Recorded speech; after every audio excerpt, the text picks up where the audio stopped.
अमरोहा जिले की तेज तर्रार डीएम रितु महेश्वरी ने आज एक ऐसी सेवा की शुरुआत जनपद वासियों के लिए की जो शायद पूरे हिंदुस्तान में अभी तक कहीं नहीं है। जी हां, अभी ये सेवा सिर्फ स्वास्थ्य तक ही सीमित है, लेकिन भविष्य में इसे और ज्यादा प्रभावशाली बनाया जाना है। टेलीफोन की इस स्वास्थ्य सेवा से वो लोग ज्यादा फायदा उठा पाएंगे जो दूर दराज के इलाकों में रहते हैं और जहां स्वास्थ्य केंद्र काफी दूरी पर हैं। इस सेवा से लोग विभिन्न स्वास्थ्य संबंधी जानकारियां मिनट भर में पा सकेंगे। बस उन्हें 05922252038 डायल करना होगा। जैसे ही घंटी जाएगी, कंप्यूटर अपने आप ऑन हो जाएगा और संदेश सुनाई देने लगेगा।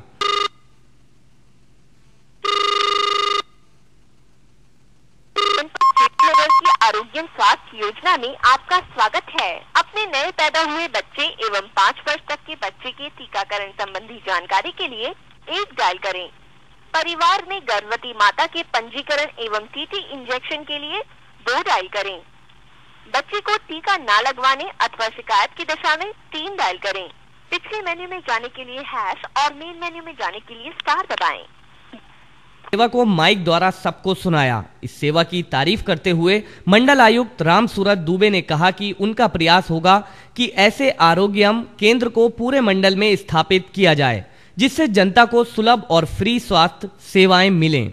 मुझे बड़ी प्रसन्नता हुई कि ये जो आरोग्यम है, इसमें सरकारी स्कीम के साथ साथ आउटसोर्सिंग की गई और ये एक व्यवस्था बनाया है जिलाधिकारी जी ने NHRM और आउटसोर्सिंग के माध्यम से, जिसमें डाटाबेस बना है।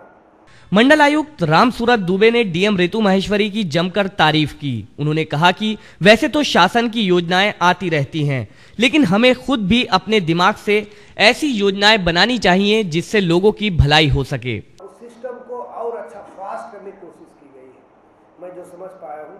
और इसमें जो भी कंप्यूटर्स आए हैं, वो भी जो भी इंफ्रास्ट्रक्चर में व्यवस्था थी उसके माध्यम से हम कर सकते थे, उसको किया। लेकिन हम वास्तव में हम अपना दिमाग नहीं लगाते हैं, केवल एक रास्ते से चलते जा रहे हैं। तो एक अच्छा प्रयोग है। मैं आप लोगों से यही अपेक्षा करूँगा कि हर आदमी दिमाग लगाए, क्योंकि हमें देखते हैं कि जितना लोगों ने लिख दिया उसको हम पढ़ ही नहीं पा रहे हैं। इतने अच्छे अच्छे ग्रंथ लिखे गए हैं, इतने अच्छे अच्छे लोगों ने काम किया है, तो हम और चीज़ नहीं सोचते हैं। यदि हम सोचना शुरू, क्योंकि भगवान ने दिमाग दिया है, हमने पढ़ा लिखा है, तो हमको भी कुछ सोचना चाहिए, हमको भी कुछ नया करना चाहिए।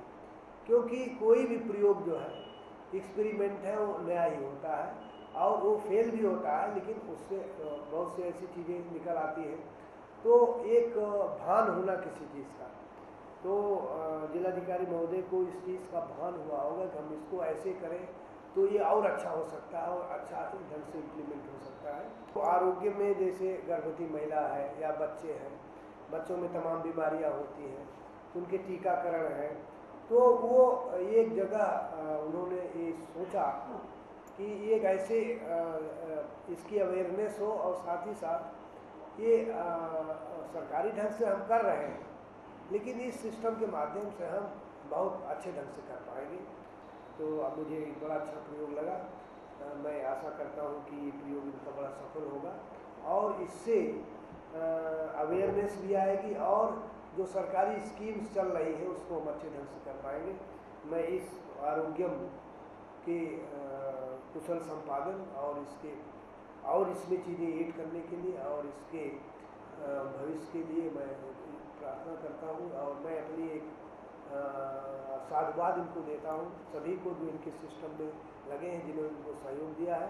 उन्होंने बताया कि जब वो जिलाधिकारी थे, उन्होंने भी ऐसे ग्राम स्वच्छता और शिक्षा के कार्यक्रम जन सहयोग और सरकारी सहभागिता से कराने के प्रयास किए थे और जिसके काफी अच्छे नतीजे भी सामने आए थे। क्योंकि मैं इसके पहले चित्रकूट में जिलाधिकारी था, तो मैं भी सरकारी स्कीम्स तो चलती रहती, लेकिन उसमें हमने भी एक स्कीम सोचा था जो महसूस करता था कि गांव में स्वच्छता नहीं है, गांव में बिजली नहीं मिलती है, गांव में जो बड़ संपत्तियाँ बनती हैं वो नष्ट की जाती हैं और विद्यालयों में जो अध्यापक है एक ईंट बारी निकलता है। और उसका जब ध्यान न दिया जाए तो एक एक कीट निकलते निकलते पूरा खराब हो जाता है। तो उसके लिए हम लोग एक फंडिंग करी थी कि हम स्वयं खाता खुलवाते थे इसका बैंक में, और कुछ हम स्वयं डाल देते थे या खाता खुलने भर का डाल देते थे, और हर घर से 10 रुपया पर मंथ ये था कि आएगा। और इससे क्या होगा, जैसे फावड़ा लेना है, पलड़ी लेना है, कुछ ढंग या 100-200 ईंट आनी है, तो हम उससे करते थे। उसके बाद विद्यालय में जैसे अध्यापक नहीं है तो गांव के ही पढ़े लिखे लोग एक पैनल बनाते थे, 5-7 लोगों का पैनल, और ये कहते थे कि इस पैनल से लोग आएंगे और 2 लोग 3 लोग, और अगर किसी छुट्टी जाना है तो आगे वाले लोग आ जाएंगे। तो जो अध्यापकों की वो कमी है वो दूर हो पाएगी। इसी ढंग से अपने घरों में तो लोग बल्ब लगाते हैं, स्ट्रीट में नहीं लगता है, तो उससे उस पैसे से बल्ब आएगा। तो एक मेरी सोच थी, मैं भी करता था। इस मौके पर जिलाधिकारी ने बताया कि जनपद में पल्स पोलियो के केस मिलने के बाद जब कारण जानने के प्रयास किए गए तो कई खामियां नजर आईं, जैसे बच्चों का नियमित टीकाकरण, गर्भवती महिलाओं का टीकाकरण, कुपोषण सहित स्वच्छता और जागरूकता में कमी। इसी सोच के मद्देनजर जनता को जागरूक बनाने और स्वास्थ्य संबंधी जानकारी को घर घर पहुंचाने के लिए इस आरोग्यम सेवा को शुरू किया गया है और इसका कंट्रोल रूम जिला महिला अस्पताल में बनाया गया है। साथ ही उन्होंने ये भी बताया कि इस सिस्टम के जरिए हर परिवार को एक स्वास्थ्य कार्ड दिया जाएगा और हर परिवार को एक आईडी नंबर दिया जाएगा और सारे परिवारों का डेटा कंप्यूटर में फीड होगा, जिससे कब गर्भवती महिलाओं को टीका लगना है, कब प्रसव होना है और कब बच्चे को टीका लगना है, समय होने पर फोन द्वारा परिवार वालों को जानकारी भी दी जाएगी। उन्होंने बताया कि आगे चलकर इस सेवा को बहुउपयोगी बनाया जाएगा। साथ ही उन्होंने जनता को भी संदेश दिया कि वो अपने बच्चों को समय से टीका लगवाएं। साथ ही उन्होंने ये भी बताया कि इस सेवा का दूर दूर ग्रामों में व्यापक प्रचार कराया जाएगा, जिससे ज्यादा से ज्यादा लोग इस सेवा का फायदा उठा पाएं। इसके बाद मंडल आयुक्त रामसूरत दुबे ने फीता काटकर आरोग्यम सेवा को जनता के हवाले किया। इस मौके पर मंडल आयुक्त ने खुद कंप्यूटर द्वारा इस सेवा को देखा और जानकारी ली। स्वास्थ्य मामलों पर बेहद गंभीर जिलाधिकारी रितु महेश्वरी ने एक नायाब तोहफा अमरोहा जिले के लोगों को दिया है। अब देखना यह है कि इस सेवा को कितने लोग इस्तेमाल कर पाते हैं।